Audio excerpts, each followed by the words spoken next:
안녕하세요. 오리엔탈 메디슨 한약 제제를 소개하는 오메튜브입니다. 오늘은 일부 사람들은 알고 나머지는 잘 모르는 약에 대해서 좀 소개를 드려볼까 합니다. 그 일부 사람들이 누구냐? 바로 음대 사람들이에요.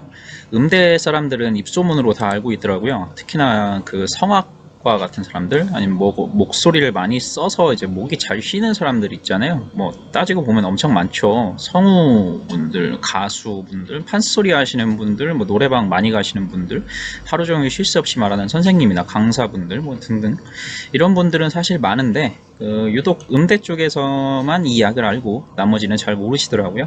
그래서 홍대 앞에 이런 쪽에 음대 있는 곳 앞에는 이 약을 찾는 사람들이 다른 동네에 비해서 꽤 많은 편입니다. 자, 그게 뭐냐? 요거 향성파적환이라는 약인데요. 지금 여기 보면 쉰 목소리 인후 불쾌감 뭐 이렇게 적혀 있어요. 향성파적환, 이름 그대로 풀자면 이제 막힌 피리를 뚫어서 소리를 내게 하는 환제라는 뜻입니다. 오늘은 이 약에 대해서 좀 알아보겠습니다.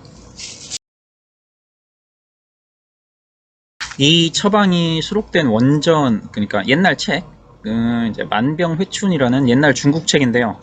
그걸 이제 동의보감에서 인용을 했었고요. 그 내용이 이렇습니다. 그 향성파적화는 노래를 많이 불러 목소리가 쉰 것을 치료한다 라고 되어 있고요. 그리고 노래를 불러서 목이 쉰 것은 화가 동한 것이다 라고 되어 있습니다. 다시 말해서 노래를 많이 불러서 화가 동해서 목이 쉴 때 쓰는 약이 향성파적환이다 라는 건데요. 다른 건 알겠는데 이제 화가 동했다, 이제 이게 무슨 말인지를 알면 되겠죠. 화는 불화자이고 동은 움직일 동자입니다. 그러면 불이 움직였다는 얘기인데 얼핏 감이 잘 안 오시잖아요. 노래를 많이 부르면 목을 많이 쓰는 게 되죠. 목을 많이 쓴다는 얘기는 정확히는 이 경우에는 성대를 많이 쓴다 이 얘기잖아요. 성대는 근육이고요. 근육을 많이 쓰려면 뭐가 필요할까요? 에너지죠, 에너지. 그러면 그걸 만드는 곳은 한방적으로 위고요. 그래서 기와 진액을 만들어내는 곳이 위죠. 목소리를 열심히 내면 이제 그쪽으로 기와 진액을 많이 공급하니까 그쪽으로 에너지가 쏠리게 됩니다. 그러면 열이 발생하죠. 이거를 불이라고 표현을 한 거고, 이제 그게 점점 번져가는 형태를 동이라고 표현한 거다 정도로 보면 거의 정확할 것 같습니다. 다시 정리하자면 목소리를 많이 내려고 에너지를 몸에서 엄청 많이 만들어서 목에다가 집중을 시켰는데, 그래서 그쪽에 열이 많아가지고 불이 붙어서 번지고 있는 상황, 이게 향성파적환증의 상태라는 거죠. 사기의 침투로 인한 증상이 아니라는 거예요. 흔히 말하는 감기, 바이러스 감염증으로 인한 증상이 아니라는 거죠. 원인은 쉽게 말해서 성대에 열이 집중되는 내 몸의 상태라는 겁니다. 이거를, 이 향성파적환을 목감기 약으로 깔아주는 약국이 있다는 소문을 들었는데, 뭐 우연찮게 맞을 수도 있겠지만 원칙적으로는 이렇게 쓰면은 안 된다는 거예요. 왜냐? 들어있는 약재를 보면 좀 알 수 있어요. 얼핏 보면 이제 흉열, 가슴에 그 기침가래 같은 거 목 아프면 이제 흉열이 생기거든요. 가슴에 열. 그 흉열을 끄는 연교, 박하, 사인 뭐 이런 게 들어있어서 기침가래 뭐 이런 증상은 좀 가라앉는 것 같이 보일 수도 있는데요. 결정적으로 뭐가 들어있냐? 대황이 들어있어요. 대황. 대황이 한방적으로 뭘 하는 애냐면 항진된 위를 가라앉히는 거거든요. 즉 이제 위열을 끄는 작용이 있습니다. 감기에 걸리면 몸에서는 이제 나쁜 기운, 즉 사기를 물리치기 위해서 열심히 기를 만들어서 보내야 됩니다. 아까 말씀드렸다시피 기를 만드는 곳은 위. 한마디로 나쁜 기운이랑 싸우기 위해서 열심히 에너지를 만들어야 되는데, 대황이 들어가면 그 에너지 만드는 발전소를 꺼버리는 거예요. 그럼 몸은 이제 그 나쁜 기운에게 속수무책으로 당하게 되는 거죠. 그렇게 되면 나쁜 기운이 이제 몸 안에, 바깥에만 머무르는 게 아니라 몸 안쪽으로 쑥 들어와 버리고 다른 증상들이 생겨나게 됩니다.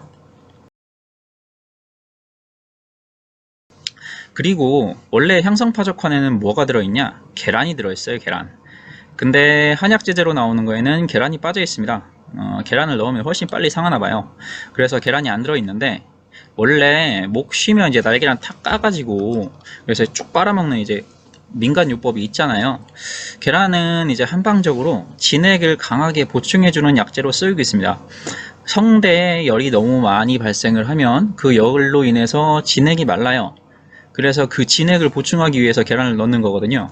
그래서 향성파적관 먹을 때 날계란이랑 같이 드시면 더 좋습니다. 그리고 그 향성파적환의 원래 복용법은 옛날 책에는 침으로 녹여 삼킨다라고 되어 있어요. 왜일까요? 이 약은 성대에 직접 작용하는 게 좋다는 얘기거든요. 그러니까 가장 좋은 복용법은 옛날같이 침으로 녹여서 삼키거나 아니면 그게 싫으면 물에 녹여서 각을 한 다음에 먹는 거예요. 하르르 해갖고. 그래서 향성파적환 먹을 때는 날계란 하나 닦아서 놓고 가루를 물에 녹이고 그래서 둘 다 입에 털어넣고 목에다가 이제 가글을 한 다음에 삼키는 게 아마 가장 좋은 복용법일 것 같습니다. 그리고 또 한 가지 팁이 있습니다. 목소리가 쉬게 되면 사람들이 가장 먼저 뭘 먹죠? 물 먹죠, 물. 당연한 건데요. 사실 이제 물을 많이 마시면 이게 나아질 수도 있어요. 근데 안 나아질 수도 있다는 게 문제입니다. 오히려 이제 물에 부작용이 생길 수가 있어요. 그게 뭐냐? 목에 뭔가가 걸린 듯한 느낌이 생길 수가 있는데요. 이건 한방 공부를 하신 분들은 많이 들어보셨을 건데 바로 매핵기입니다. 목에 무언가 걸려있는 느낌 또는 뭐 옛날 책 표현 그대로 하자면 이제 목에 구운 고기가 달라붙어 있는 느낌. 이게 왜 생기냐? 물을 많이 마셔서 생겨요. 정확히는 물을 많이 마셨는데 이 물을 내 몸에서 전부 처리할 수 있으면 이게 안 생기지만 전부 처리할 수 있는 능력이 안 되는 몸 상태이면 처리 안 된 물이 쌓입니다. 이거를 한방적으로 담음이라고 하고요. 이게 목에 나타나면 뭔가 걸린 느낌이 들게 돼요. 현대의학적으로는 이제 림프의 부종 정도로 해석할 수 있는데 아니면 조직의 부종 막연하게 생각하면 이제 목에 뭐 부종? 목이 부어 있겠네 라고 생각할 수 있는데 이 증상을 가지신 분들이 사실 병원을 갔다 오시면 병원에서는 이제 목에 아무런 이상이 없다고 진단을 받았다라고 하시는 걸 정말 많이 봤거든요. 눈으로 보일 만큼의 부종은 아니라는 소리 같아요. 어쨌든 이럴 때는 뭘 쓰냐? 반하후박탕을 씁니다. 네, 요거 반하후박탕 반후 한풍에서 나와요. 이 반하후박탕증도 걸리게 되면 목소리가 쉴 수가 있거든요. 그러면 이제 그때 반하후박탕 쓰면 목에 뭐 걸린 느낌이 사라지면서 쉰 목도 좋아지죠. 그래서 그 목을 많이 써서 목이 먼저 쉬었다. 근데 그 이후에 향성파적환을 안 먹고 물만 뎁다 먹었는데 목소리 쉰 거는 안 좋아지고 좋아지지 않고 목에 뭐 걸린 느낌이 또 따로 생겼다 그러면 이제 향성파적환, 반하후박탕 같이 먹어야 낫습니다. 이것까지 알고 계시는 것도 좋을 것 같아서 말씀을 드렸습니다.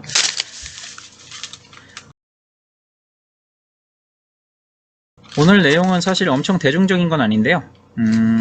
대신에 꼭 필요하신 분들, 아까 말씀드렸다시피 성우, 성악가, 음대생, 아나운서, 가수, 뭐 가수 준비상, 노래방 매니아 등등에게는 아주 좋은 내용이 될 겁니다. 자, 다시 리마인드 해보죠. 감기 말고 목소리를 많이 써서 목이 쉬었을 때 먹는 약, 향성파적환. 그리고 목이 쉬어서 물을 많이 먹었는데 목소리는 안 좋아지고 목에 뭐 걸린 느낌이 생겼다, 반하후박탕. 딱 이렇게 제가 말씀드린 이렇게만 딱 쓰시면 그 여러분들의 꿀성들을 빠르게 회복시킬 수 있으실 겁니다. 오늘은 비교적 간단하고요. 엄청 희귀한 약들은 아니에요 사실. 그래서 약국에서 찾아서 꼭 한번 써보길 바라면서 이만 하겠습니다. 아디오스.